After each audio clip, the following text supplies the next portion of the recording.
ચૈત્ર મહિનાના શુક્લ પક્ષની પ્રતિપદા તિથિ એટલે કે ચૈત્ર નવરાત્રિથી હિન્દુ નવું વર્ષ શરૂ થાય છે। ચૈત્ર નવરાત્રિને વસંત નવરાત્રિ અથવા ચૈતી નવરાત્રિ પણ કહેવામાં આવે છે। આને હિન્દુઓની પ્રથમ નવરાત્રિ માનવામાં આવે છે। ચૈત્ર નવરાત્રિના 9 દિવસોમાં મા દુર્ગાના 9 સ્વરૂપોની પૂજા કરવામાં આવે છે। હિન્દુ ધર્મમાં નવરાત્રિનું વિશેષ મહત્વ છે। નવરાત્રિના 9 દિવસોમાં દેવી દુર્ગાના અલગ અલગ સ્વરૂપોની પૂજા કરવામાં આવે છે।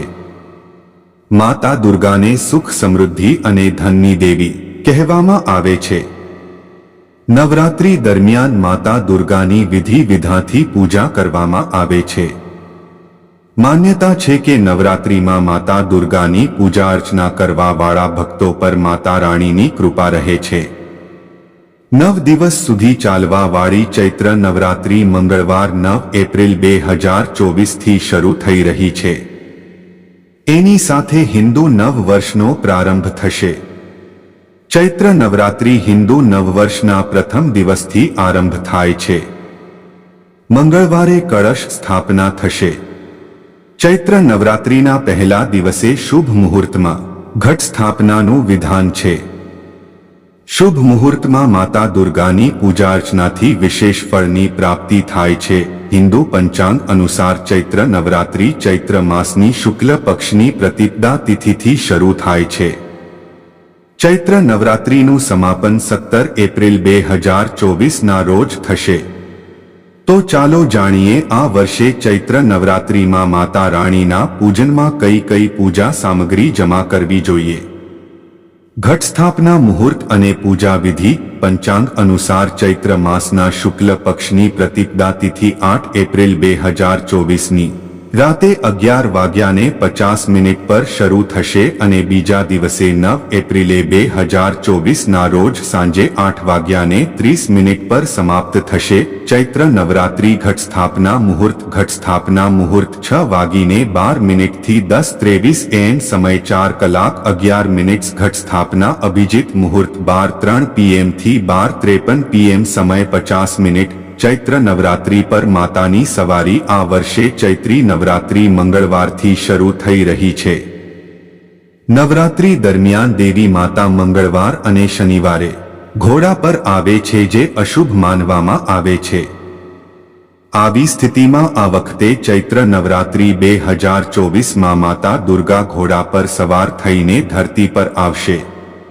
માતાનું વાહન ઘોડો કુદરતી આફતોનું પ્રતીક છે। નિષ્ણાતોના મતે આનો અર્થ એ છે કે આપણે વર્તમાનમાંથી જ ભવિષ્યની કટોકટીઓ વિશે જાગૃત થવું જોઈએ। ચૈત્ર નવરાત્રિની 9 દેવીઓ। ચૈત્ર નવરાત્રિ દરમિયાન શૈલપુત્રી, બ્રહ્મચારિણી, ચંદ્રઘંટા, કુષ્માંડા, સ્કંદમાતા, કાત્યાયની, કાલરાત્રિ, મહાગૌરી અને મા દુર્ગાના સિદ્ધિદાત્રી સ્વરૂપોની પૂજા કરવામાં આવે છે। રામનવમીનો તહેવાર ચૈત્ર નવરાત્રિના છેલ્લા દિવસે એટલે કે 9મી તિથિએ ઉજવવામાં આવે છે, જે જગ્યાએ ઘટની સ્થાપના કરવામાં આવનાર છે। સૌપ્રથમ તે જગ્યાને ગાયના છાણથી લીપી લો। માટીના મોટા દીવામાં જવ વાવો। આ દીવો પૂજા સ્થાન પર સ્થાપિત કરો। હવે તમારી ઈચ્છા મુજબ માટી, તાંબા, ચાંદી અથવા સોનાનો બનેલો કળશ લો। પાણી ભરો અને તેમાં સોપારી, સિક્કો અને હળદરનો ગઠ્ઠો નાખો।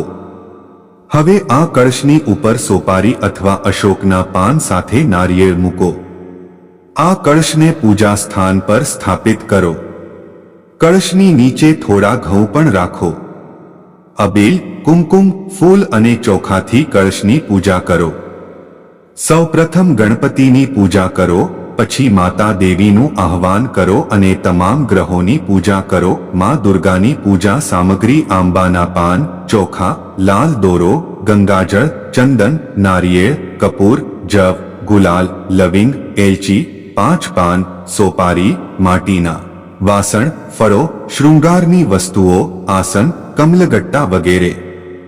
કળશ સ્થાપના માટે જરૂરી સામગ્રી। કળશ સ્થાપના માટે અનાજ, માટીનું વાસણ, પવિત્ર માટી, કળશ ગંગાજળ આંબા અથવા અશોકના પાન સોપારી નાળિયેર લાલ દોરો મોલી એલચી લવિંગ કપૂર રોલી અક્ષત લાલ કાપડ અને ફૂલો વગેરે નવરાત્રી હવન માટેની પૂજા સામગ્રી પીપળની ડાળી અને છાલ વેલો લીમડો પલાશ ચંદન અશ્વગંધા મુલેઠીની મૂળ તલ ચોખા લવિંગ ગુલરની છાલ ગાયનું ઘી લોબન એલચી ખાંડ જવ વગેરે